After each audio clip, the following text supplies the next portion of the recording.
Ya uno teniendo los aparatos adecuados, ya lo puede medir, ¿no? El primer objetivo que es la radioactividad, digamos, es el proceso mediante el cual, ¿cierto? Los átomos de ciertos elementos se van desintegrando, ¿sí? Emitiendo radiaciones tanto corpusculares como electromagnéticas, y se van transformando progresivamente en otros elementos hasta llegar a un isótopo estable. Es decir, comienza, por ejemplo, el uranio 238 masa 92, que es uno de los más conocidos, el uranio 238, está en la granito, ¿sí? Ese se empieza a transformar, se transforma en torio, ¿sí?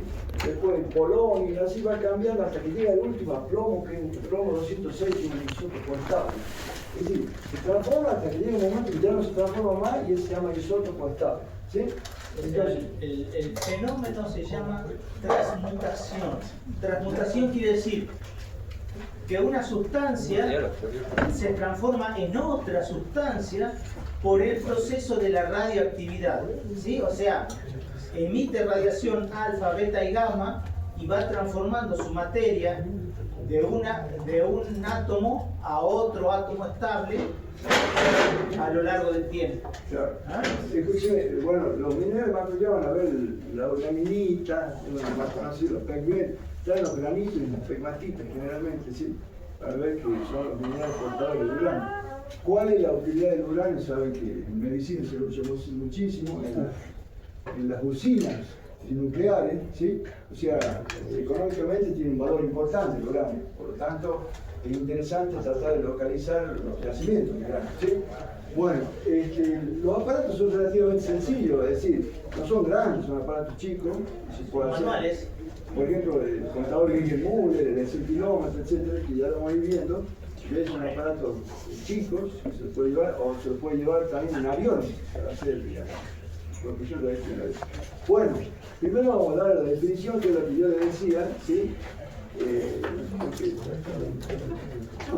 Bueno, el proceso, se había dicho que es el proceso mediante el cual los núcleos de ciertos elementos químicos se desintegran espontáneamente, emitiendo radiaciones tanto corpusculares, ya vamos a ver cuáles son las corpusculares como electromagnéticas, y transformándose progresivamente en núcleos de otros elementos hasta llegar a un isótopo estable. El ejemplo que yo le daba, el uranio 238 se va desintegrando de forma continua hasta llegar al plomo 206, que es un isótopo estable tal como se muestra en el siguiente gráfico. Ahí van a ver cómo se va transformando. Ahí, por supuesto que no está toda la serie radiactiva, creo que son 13 y 14 los elementos que va dando hasta que llega, pero como todos unos cuantos. El uranio 238 puro, masa 92, número másico 238 y número atómico 92. ¿Sí? Fíjense que, por ejemplo, ahí emitió una radiación alfa y el peso atómico o número máximo mermó 4 unidades, pasó de 238 a 234, se transformó en torio. ¿Sí? Después emite una partícula beta y ese torio, que es el gris, ve que es una parte de todo el uranio, que es la parte negra que se transformó. El torio a su vez se transforma, digamos, en plomo 234. Y después el plomo 234 pasa a plomo 206. En polonio, no veo bien. En polonio 206, claro, primero al torio, después pasa a polonio 234.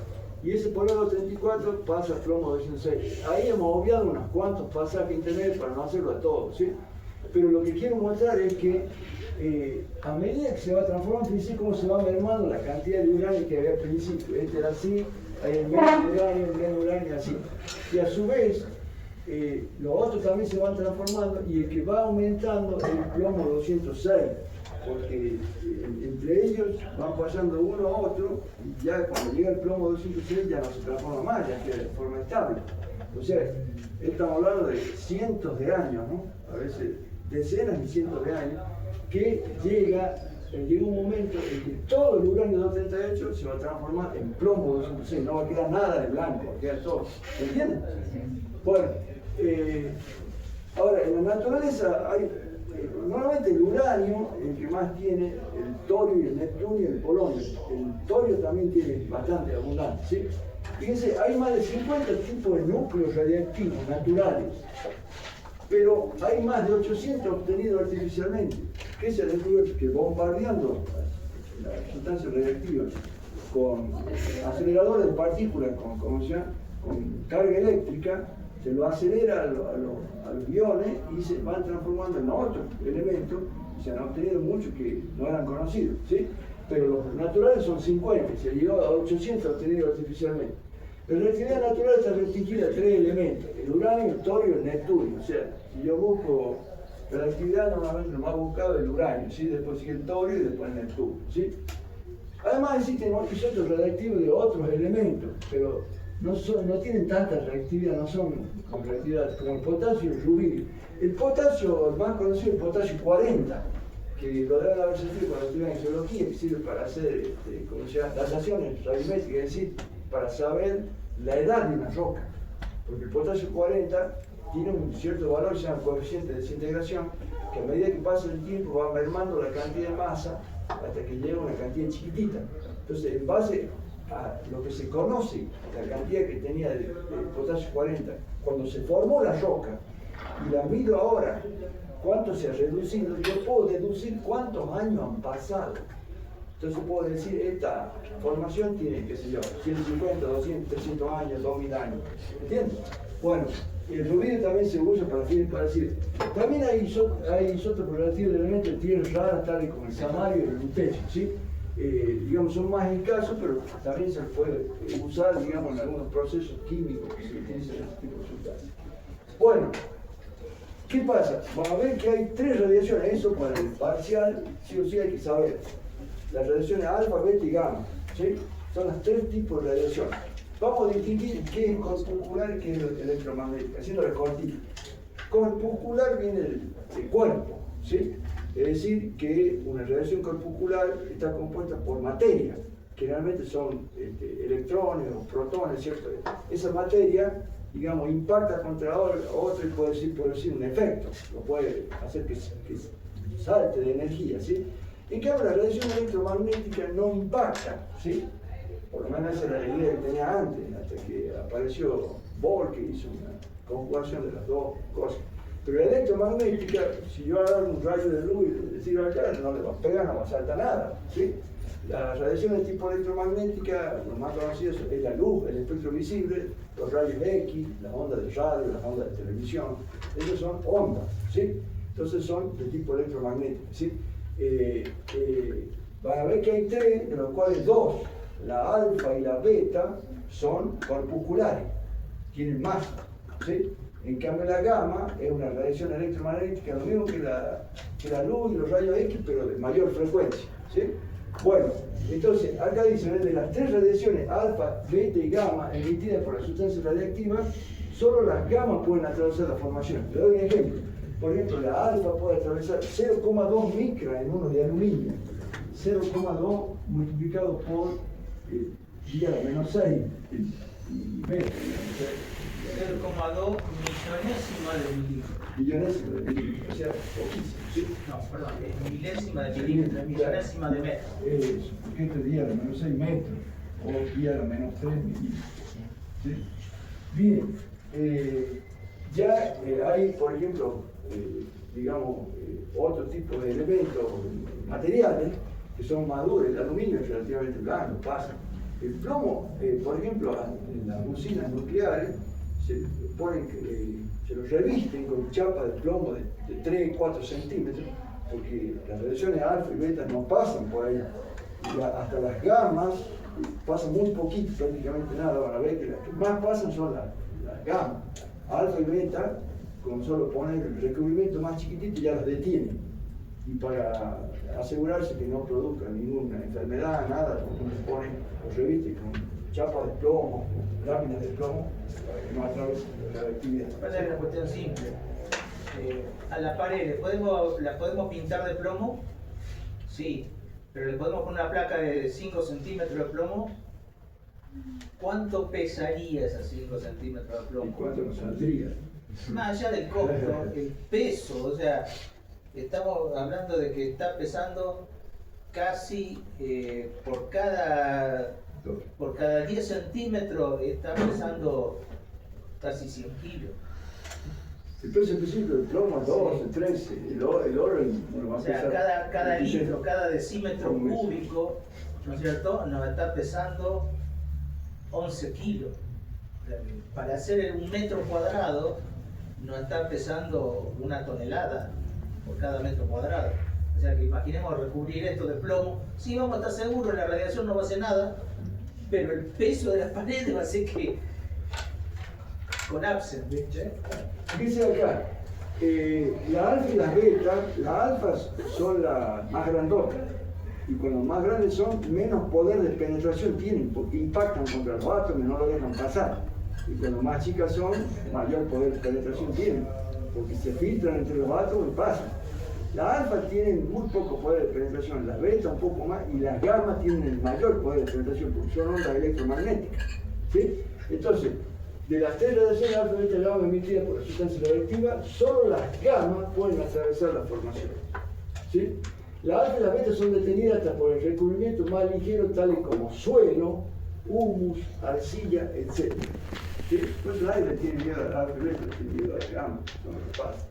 Por lo tanto, la búsqueda geofísica de elementos radioactivos está orientada a detectar zonas con un alto contenido de radiaciones gamma. Eso es lo que buscamos nosotros, localizar zonas con alto contenido de radiaciones gamma. Uno de los principales usos de la prospección relativa es la localización y yacimiento de uranio. ¿Sí? El mismo se detecta por la radiación gamma emitida por sus productos, especialmente el radio. Como parte de la transformación del uranio, hemos visto que era el torio, el polonio y el último llegaba al plomo 206. En esa etapa también aparece el radio. El radio es un elemento altamente reactivo. La famosa historia de Pierre y Marie Curie, ya se la deben saber. Que Marie Curie, digamos, un trozo de uranio que ya había pasado al estado de radio, lo puso en una placa fotográfica. Una hoja negra es que usa el fotógrafo. ¿Sí? Y la puso adentro, la envolvió, y cuando la sacó y la puso al otro día, la puso ahí vertical, la forma de la roca de uranio había velado la placa, todo estaba negro y estaba blanco ahí envuelto el uranio. Y ahí descubrió Marie Curie la radioactividad. Bueno, después le dijo al esposo de Marie Curie, investigaron ambos y bueno, y ganaron el premio Nobel entonces, ¿sí? Bueno, ¿cómo se llama? La radioactividad, el radio es uno de los elementos. ¿Cuál es el problema? Que Marie Curie se contagió y murió. Cáncer, el tema de la radioactividad. ¿Sí? Bueno, el tema es que en ese entonces no se conocía bien cómo protegerse el tema de la radioactividad. ¿Sí?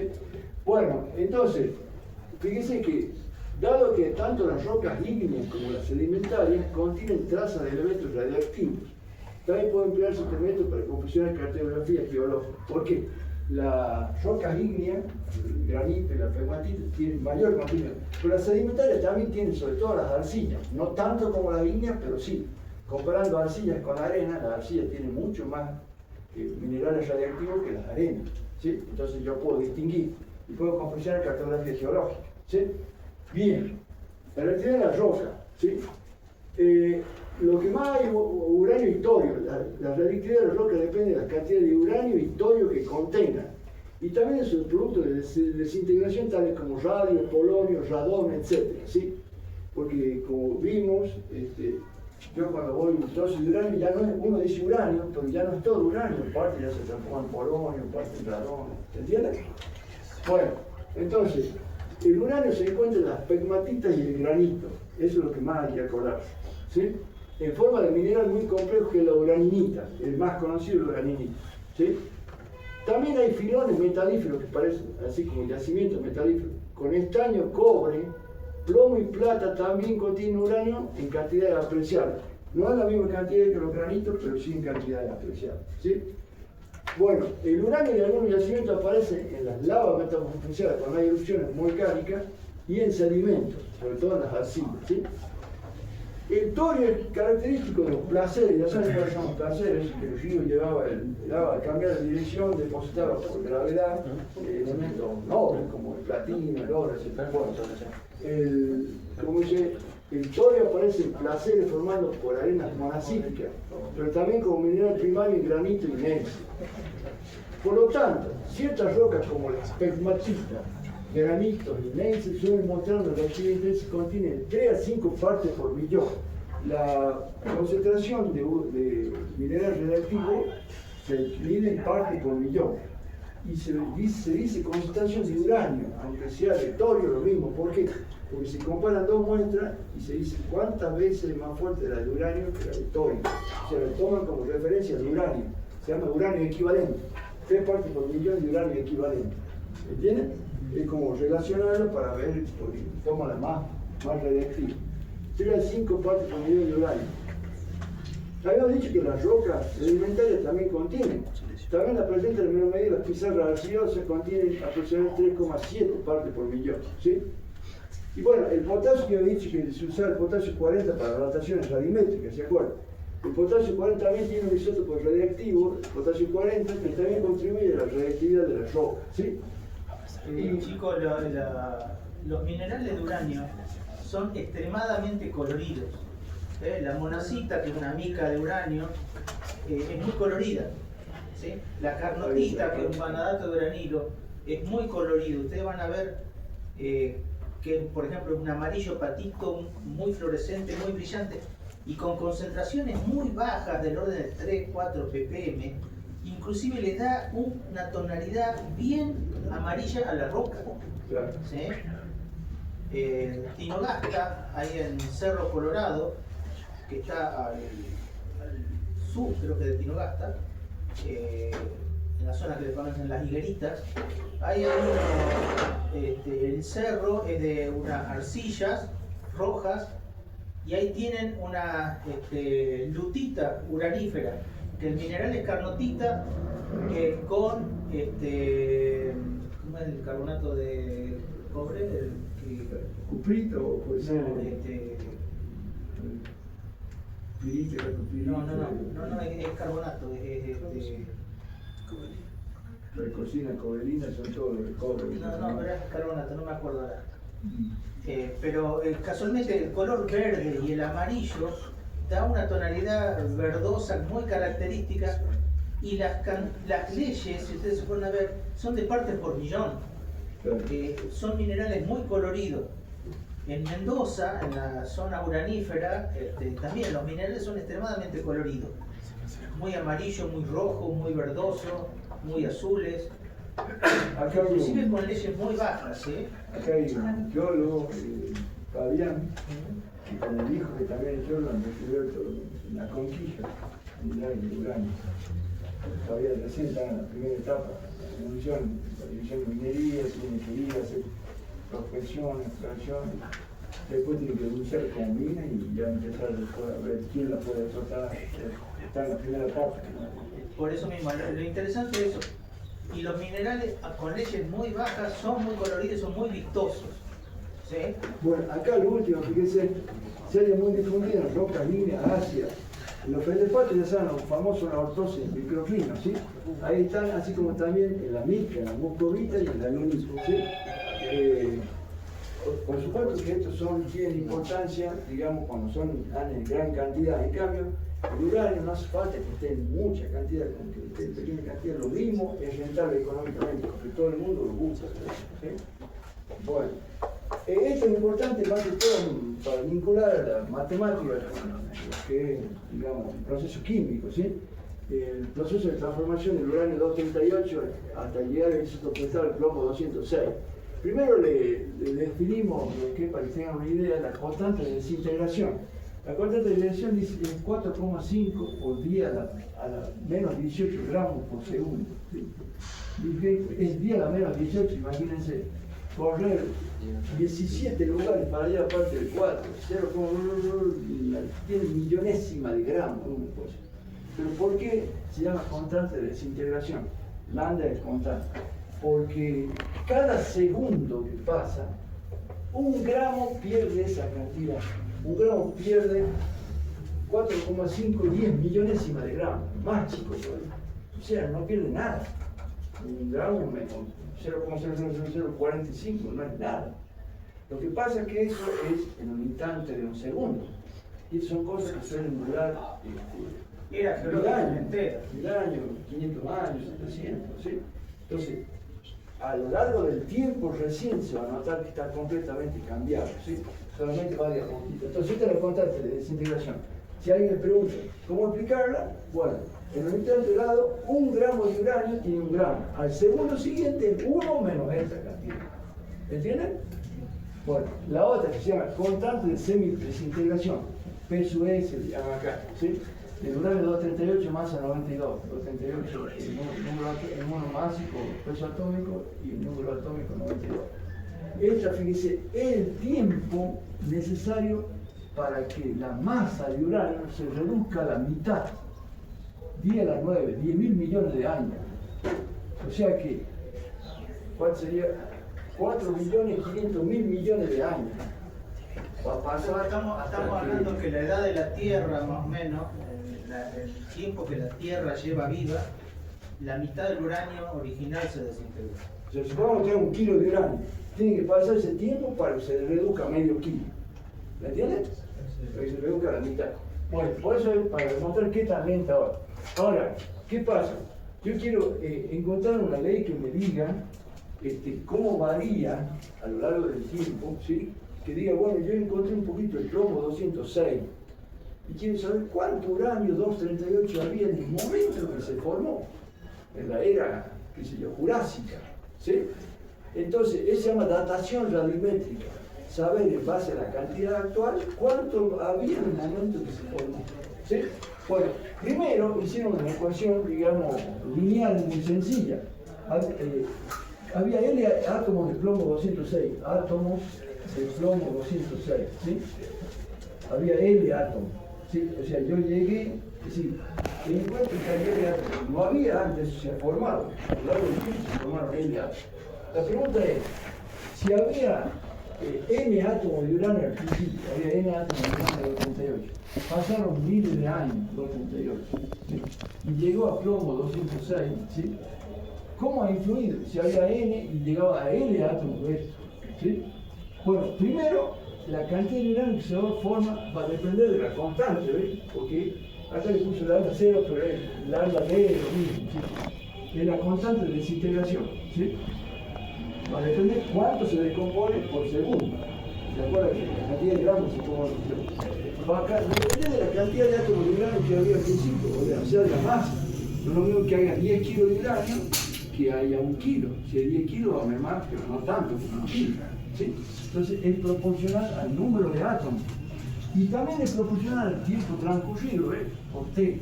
Esa era la primera ecuación que dedujeron, ¿sí? Para ver qué relación había entre la cantidad de átomos de plomo que se formó y la cantidad de átomos de uranio que había al principio, ¿sí? Y ahí se despejaba T. ¿Cómo se despejaba T? Pasaba N sub 0 por N para abajo, L sobre L sub 0 por lambda sub 0 por N, igual a T. O sea que, con esta ecuación, se podía deducir la cantidad, el tiempo que pasó, desde que había N átomos de uranio hasta que llegó a los L átomos de plomo. Pero ¿qué pasa? Que esa ecuación no me dice cómo va cambiando el uranio a lo largo del tiempo. ¿Por qué? Porque fíjense que ese N es un número constante, ¿sí? Y a lo largo del tiempo la cantidad de átomos de uranio se ha ido mermando. Ahí nomás lo ven ustedes. Si estaba todo lleno de uranio, hay un poco menos de uranio, un poco menos de uranio. Entonces, no me está mostrando cómo varía ahí el uranio, es como que dice que N siempre está fijo. Entonces, ¿qué hay que usar? El cálculo diferencial. Y el cálculo diferencial ya lo usa mediante esta otra fórmula, que dice que la variación de los átomos de uranio con el tiempo, ¿sí? Ahí depende de quién, depende de la constante de desintegración y del número de átomos de uranio que había al principio.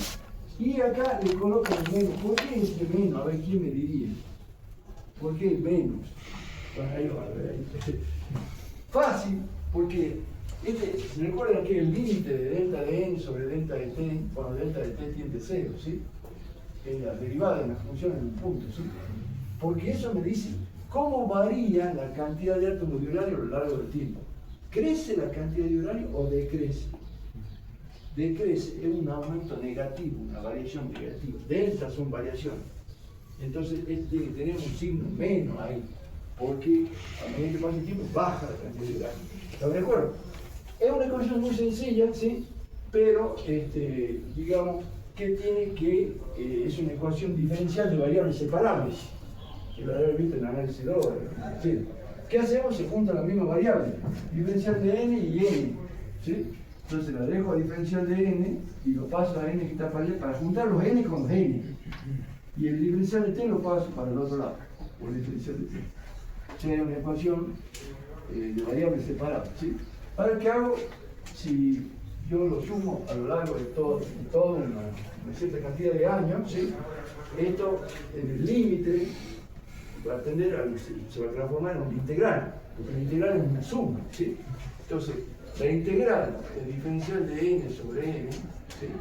Va a ser igual a la integral de, puedo poner menos afuera, lambda 0 por diferencial de t.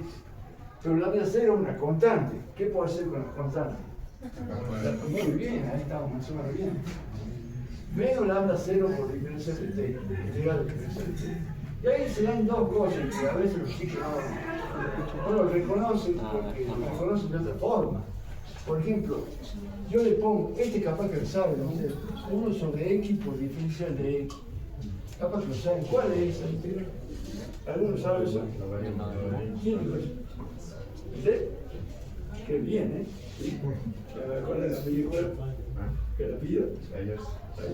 Bueno, esta era la más conocida antes, sí, ya se deben haber olvidado, no sé. Pero esta es, digamos, logaritmo natural de x más c. ¿Por qué más c? Porque es una indefinida. Indefinida, ¿sí? Bien, cuando uno la ve así, yo le pregunto a los chicos que hacen a veces análisis 2, esas cosas, ellos se acuerdan de eso, le pongo así y ya no saben. Ya no saben, y es lo mismo ponerlo así que así. ¿O hay alguna diferencia? Es lo mismo, también el logaritmo natural de x más c, ¿sí? Vamos a poner para integral, diferencial de Allosa sobre Allosa. ¿Allosa? Bueno, aquí va a ser igual. Ve que le cambia la letra y ya mueren ustedes. El logaritmo natural de Allosa, obvio. El logaritmo natural de Allosa más c, ¿sí? Porque le cambia la letra y muere. Bueno, ¿cómo lo hace acá? ¿Logaritmo natural de quién? De n, porque es diferencial de n sobre n, ¿cierto? Como integramos miembros, ¿cierto? Entonces, cuando integramos acá nos ponemos en orden. Me queda el logaritmo natural de n. Y acá, menos la integral, el signo integral con el signo diferencial se anulan entre sí. ¿Qué me va a quedar? El t solo, este diferencial de t. El diferencial con el integral se elimina. Queda menos lambda 0 por t. ¿Sí? Más una constante que acá le llama k, que nosotros le llamamos c, acá le llama k. ¿Sí? Bueno, y ahora viene un concepto que me cuesta a veces a ustedes, no sé si no lo vimos en la secundaria, pero por ejemplo, les vuelvo a repetir, logaritmo de en base 2 de 8. ¿Qué son los logaritmos? Son exponentes. ¿A qué exponente hay que elevarlo a 2 para obtener 8? 2 elevado a la cuánto da 8. A la 3, muy bien. ¿Rápido? 2. Los logaritmos son exponentes. Siempre, ¿cuál es la forma de pasarlo? Usando el concepto de logaritmo, se lo copia al número, se pone la base acá a la derecha y pasa como exponente. Es una manera de demostrar que efectivamente el logaritmo en base 2 de 8 es 3. ¿Sí? Y si le pongo acá, logaritmo en base de un número n, que sale n, si lo copia en n, se pone la base y se lo eleva al logaritmo. ¿Sí? Pues, ¿cómo sería acá? Se lo copia el número n, la base del logaritmo natural, ¿qué número es? No lo escuché. La base del logaritmo natural, famoso, 2,62, 3. ¿No lo conocen? El número E, el más conocido de todos, el número E. ¿El número Auro lo conocen? Raíz de 2 sobre 1 sobre 4, ¿sí? Pero el número E es el más conocido, ¿sí? El número pi más conocido, 3,41, 42, 137, 25. 137, 25. Bueno, pero el número E, 2,80, ahí nomás lo vamos a poner para que no te lo ponga. El número E es la base de los logaritmos naturales. No se lo ve, pero es como decir ahí, logaritmo en base E. Entonces, ¿qué va a ser? La base elevada a eso que es el logaritmo, dando 0 por t más k. Esa parte Si saben logaritmos, lo van a entender, ¿sí? Es la parte más que la mayoría no lo entiende, ¿sí? Ahora, vamos a usar una propiedad que tienen los exponentes. Por ejemplo, yo pongo 2 a la 3 por 4. Se lo puede poner 2 a la 3 por 2 a la 4. E inversamente, se llama producto de potencia de igual base. Es igual a la suma de los exponentes. O sea, se suman los exponentes. Y a la inversa, si están multiplicando, ¿sí? Puede ser sumarlo acá. Lo pueden multiplicar 3 más 4, lo ponen al revés. Y va a ser 2 a la 3 por 2 a la 4. ¿Se dan cuenta? Sí. Porque estamos haciéndolo al revés ahí. ¿Sí? Si aparece ahí sumado, acá se lo puede repartir. Acá está repartido y acá se lo junta sumando. ¿Sí? Bueno, acá ¿sí? Es una multiplicación, porque e a la menos lambda 0 por 3 por e a la k, sobre que ahí se lo juntó sumando. ¿Entiendes? Bueno, y ahora vienen las condiciones que se dan en todo lo que sea límite y derivado. Cuando uno integra para hallar la constante que es k, uno le da ciertas condiciones iniciales. Por ejemplo, dice al principio, ¿cuánto valía t al principio? Si recién comienza, ¿cuánto vale? 0. T igual a 0. Si t igual a 0, me va a servir para hallar k. Me va a quedar n, yo tengo que reemplazar donde dice t0, ahí dice t arriba. Vamos a poner rojo, ¿sí? Me va a quedar e elevado a la menos lambda 0, o t, pero el t está tomando el valor 0, le voy a poner 0 ahí para que se note, ¿sí? O 0, y por e a la k. Y cualquier cosa por 0 queda 10. 0, e elevado a 0 me da 1. O sea que n va a ser 1 por e a la k. Y obviamente n va a ser directamente e a la k, porque 1 es lo mismo. Como e igual a n a la k, esto yo lo puedo reemplazar, digamos, ¿sí? Por n, ¿sí? Lo que pasa es que para distinguirlo, ¿sí? Eso lo llama n sub 0. Nosotros, ¿por qué? Porque en el instante t igual a 0, la cantidad de átomos que había era n sub 0, era al principio, ¿sí? Por lo tanto, n sub 0 va a ser igual a e a la k, ¿sí? O sea, la cantidad de átomos que había al principio. Entonces ya la puedo repasar acá. E a la k igual a n sub 0. Y me queda la fórmula final. N igual. Puedo poner e a la menos lambda t 0 por t por n sub 0. Pero normalmente n sub 0 se pone adelante. N igual a n sub 0 por e a la menos lambda 0 por t. ¿Sí? Okay.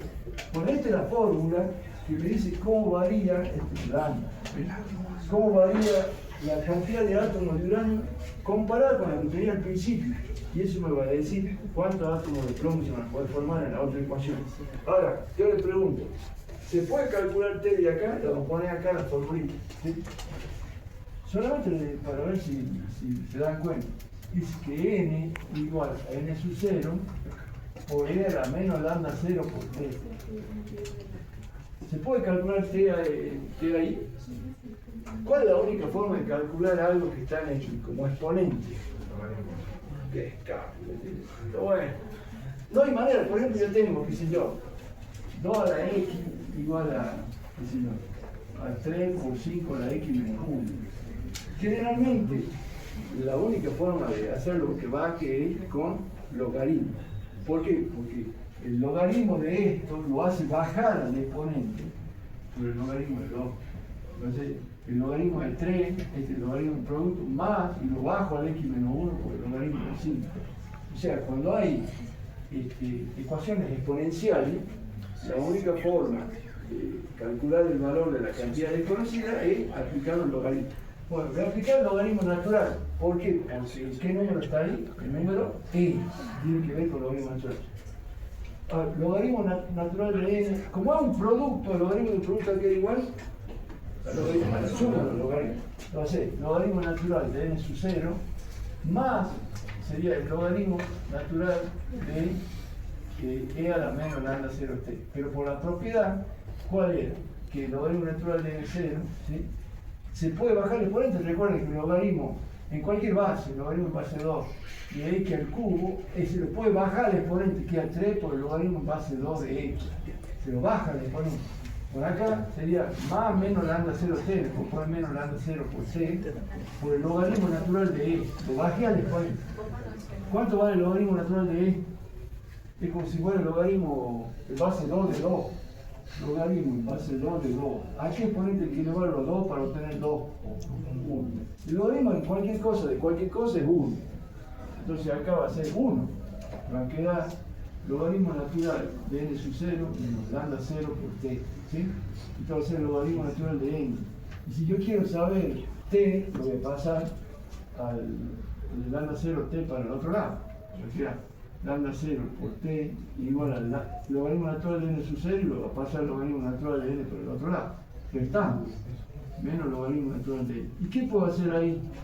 Ahí aplico al revés. Al revés, la propiedad es que el logaritmo de la división es igual al resto de los logaritmos.